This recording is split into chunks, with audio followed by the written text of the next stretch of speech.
Hello everyone. मैं मिथुन सिंह स्वागत करता हूं आप सभी का। आशा करता हूं आप सभी बहुत अच्छे होंगे।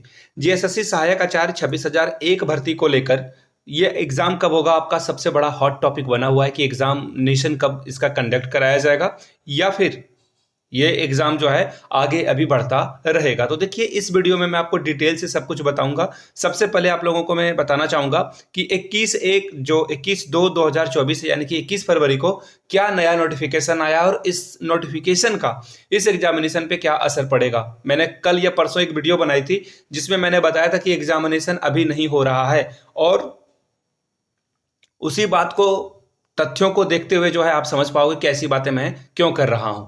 मैं किसी को डिमोटिवेट करने की कोशिश नहीं कर रहा हूं। आप मोटिवेटेड रहिए और पढ़ाई पे जो है पढ़ाई जारी रखिए। एक बात हमेशा याद रखिए, एक बड़े हाथी को आप तभी खा सकते हो जब आप उसे टुकड़ों टुकड़ों में खाना शुरू करोगे। हाथी खाने का मतलब यहाँ पे हाथी खाना नहीं है। एक जायंट टास्क को कैसे कंप्लीट करना है उसके लिए आपको छोटे छोटे ब्लॉक में उसे तोड़ो और उसके बाद जो है पढ़ाई करो। तो देखिए, आपको भी पता है कि आपका जो सिलेबस है बहुत वास्ट दे दिया गया है, और सीजीएल का सिलेबस प्लस जो है आप ऐड कर दो अपना सब्जेक्ट एकेडमिक वाला सिलेबस, उसे जो है झारखंड सहायक आचार्य में लगाया गया है। तो ऐसे में आप अपने सिलेबस को एटलीस्ट पढ़ के रखिए, क्योंकि करंट अफेयर्स तो आपके ऊपर जोर है नहीं। अब इसी तरह से महीना बीतता जाएगा तो करंट अफेयर्स क्या होगा, ऑब्वियसली बदल जाएगा, वो इतिहास में स्टैटिक्स जी के बन जाएगा। तो ऐसे में आप अपने जो टॉपिक है उसे पढ़िए, अपने जो सब कंसर्निंग सब्जेक्ट है प्लीज डू रीड देम, उसकी पढ़ाई जारी रखिए। अब देखिए, मैंने ये क्यों कहा कि ये गले की हड्डी बन गई है, और सीटेट ऑनलाइन रीओपन कब होगा कि आप अप्लाई कर पाएं। बाय द वे, जिन लोगों का पहले सीटेट हो रखा था और पेमेंट वगैरह में किसी तरह की कोई दिक्कत आई थी, वो लोग भी यहाँ पे अप्लाई कर पाएंगे। तो सारे लोग अप्लाई कर लें। इसके बारे में नोटिफिकेशन आएगी तब आप जान पाओगे कि कब अप्लाई करना है। तो अभी तक वैसी कोई चीज़ें आई नहीं है। अब देखिए, जो मैं आपको बातें दिखाने वाला हूँ यहाँ से आप देख पाओगे, ये देखो, यहाँ से आप जो है चीज़ों को देख पाओगे। ये देखिए, 21/2/2024 का नोटिफिकेशन है। किसके द्वारा?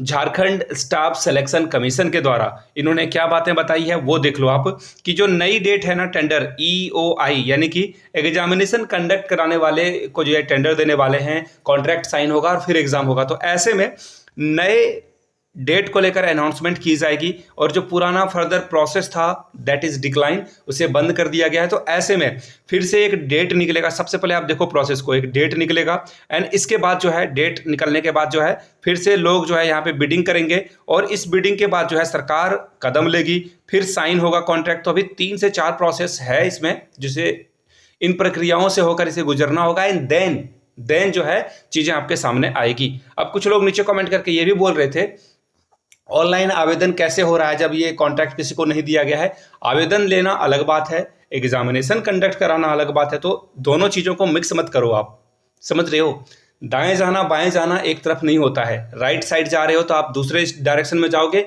लेफ्ट जाओगे तो दूसरे डायरेक्शन में जाओगे। तो ये बातें हो गई। अब देखिए, एक और मैं आपको, ये जो देखो ये हाईलाइटेड फोटो हुई थी, यहाँ से आप देख पाओगे झारखंड कर्मचारी चयन आयोग यानी कि नीरज सिन्हा, जो कि इसके क्या थे, अध्यक्ष थे। यानी कि झारखंड कर्मचारी चयन आयोग कैसे काम करेगा, जीएसएससी कैसे काम करेगा, इसके ऊपर किनका कंट्रोल था? फुल्ली कंट्रोल था नीरज सिन्हा जी का। और इन्होंने जो है इस्तीफा दे दिया है जीएसएससी के अध्यक्ष पद से। क्यों दिया? क्योंकि सीजीएल का पेपर इन्हीं के कार्यकाल में लीक हुआ था, और बहुत बड़ी ये बदनामी इनके मत्थे पे आई थी कि आपने अच्छे से चीज़ों को डील नहीं करा, इसलिए जो है पेपर लीक हो गया। तो ऐसे में जीएसएससी के पास अभी तो एज ऑफ नाउ कार्यभार किन्हीं को दिया गया है। मैंने वो भी लेटर देखा है कि किसी को कार्यभार दे दिया गया है, लेकिन ऐसे में वो बड़े बड़े डिसीजन ले पाएंगे, या जब तक एक कंप्लीटली अध्यक्ष नहीं मिल जाता है तब तक क्या चीज़ें होगी, एज ऑफ नाउ कुछ भी क्लियर नहीं है।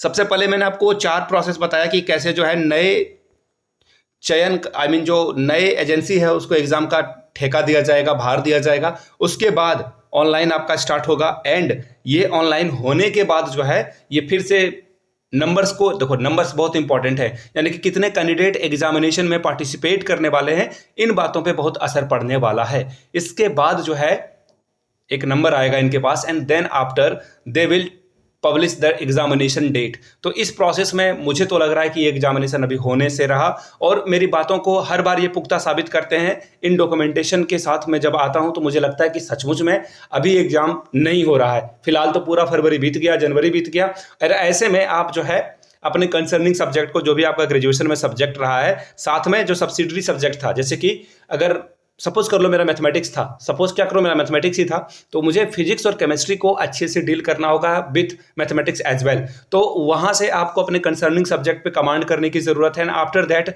आपको जो है स्टैटिक्स जीके भी पढ़ना है, भारत का, झारखंड का, करंट अफेयर्स भी पढ़ना है। तो ऐसे में ये सिलेबस बहुत वास्ट हो जाता है। आपको राहत कहाँ मिलने वाली है? पेपर 2 में। पेपर 2 को आप आराम से पढ़ सकते हो, उसे आखिरी समय में रिवीजन के लिए भी रख सकते हो। लेकिन वो बोलते हैं ना, बड़े हाथी को छोटे छोटे टुकड़े में खाना है। तो जो आपका ग्रेजुएशन में कंसर्निंग सब्जेक्ट है, उसे आराम से एक एक चैप्टर आराम से पढ़ो, उसके बाद उसका रिवीजन अलग से कर लो, नोट्स आराम से बना लो। तो चीज़ें अभी लंबे दूर तक जो है चलने वाली है। ऐसे में आपको क्या करना है? इंतजार करना है और पढ़ाई जारी रखनी है। जो लोग नए विद्यार्थी हैं सीटेट वाले, उनके लिए खास सूचना है, प्लीज़ फॉर्म भरने को लेकर ही आप केवल जो है आपका इंटरेस्ट जो है सिर्फ फॉर्म भरने तक ना हो। सिलेबस को डाउनलोड कीजिए। नहीं पता है तो सिलेबस का लिंक मैं डिस्क्रिप्शन में 1 to 5, 6 to 8 और अलग अलग जो एसएसटी और साइंस का है वो मैंने बना रखा है। तो प्लीज़ जाकर उन्हें देख लें और तब आपको आइडिया लगेगा कि सिलेबस कितना वास्ट है। तो ऐसे में पढ़ाई जारी रखिए। और एज ऑफ नाउ एग्जाम कहीं नहीं हो रहा है, अभी ये टाइम टेकिंग प्रोसेस है, ये टाइम लेने वाला है। बाय द वे, ये वीडियो आप कहाँ से देख रहे हो? नीचे कमेंट करके वो जरूर आप बताएं कि ये वीडियो आप, जैसे कि मैं ये वीडियो देवघर से बना रहा हूँ, तो आप ये वीडियो अगर धनबाद से देख रहे हो, बोकारो से देख रहे हो, रांची से देख रहे हो, जमशेदपुर से देख रहे हो, गोड्डा से देख रहे हो, जहाँ से भी इस वीडियो को आप वॉच कर रहे हो, प्लीज़ डू कमेंट, नीचे कमेंट करके बताएं ताकि मुझे भी पता चल सके ये वीडियो कहाँ कहाँ तक पहुँची हुई है। बाय द वे, आपकी जो भी राय हो संसदीय भाषा में, यानी कि पार्लियामेंट्री दायरे में आकर जो है आपको अपनी राय रखनी है नीचे कमेंट सेक्शन में। आपको जैसा लग रहा हो कि ये जो प्रोसेस है ये अभी लंबे समय तक खिंचने वाली है, या फिर आपको लगता है कि मैंने जो इन्फॉर्मेशन दी उससे आप डिसएग्री हो, तो नीचे कमेंट करके ज़रूर बताएं ताकि मुझे भी आपका जो है, आपकी जो ओपिनियन है वो मुझे पता चल सके। और मैं फ्रीडम ऑफ स्पीच का बहुत बड़ा सपोर्टर हूं। हर इंसान को अपनी बात रखने का हक है। तो नीचे कमेंट सेक्शन में आप अपनी बात रख सकते हैं। वीडियो आपने यहां तक देखी, इसके लिए आप सभी का बहुत बहुत शुक्रिया। Have a good day.